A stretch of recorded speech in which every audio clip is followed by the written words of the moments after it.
অক্টোবরের মাঝামাঝি সময় বাংলাদেশ সফরে আসার কথা রয়েছে দক্ষিণ আফ্রিকার। সিরিজে 2টি টেস্ট অনুষ্ঠিত হবে। আর আসন্ন সেই সিরিজটি সামনে রেখে নিরাপত্তা ব্যবস্থা যাচাইয়ে সম্প্রতি ঢাকায় এসেছে আফ্রিকার একটি প্রতিনিধি দল। গতকাল চট্টগ্রামে জহুর আহমেদ চৌধুরী স্টেডিয়াম পরিদর্শন করেছে তারা। এরপর আজ সকালে মিরপুর স্টেডিয়াম ঘুরে দেখেন দক্ষিণ আফ্রিকার সেই প্রতিনিধি দল। বাংলাদেশ দক্ষিণ আফ্রিকার এই সিরিজ টেস্ট চ্যাম্পিয়নশিপের অংশ। এই টেস্ট দুটির ভেন্যুর ব্যাপারে আলোচনা এক প্রকার নিশ্চিত।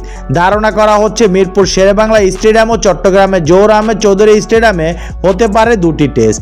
প্রোটিয়া দলের এই সফরের পরেই সেটি চূড়ান্ত হবে।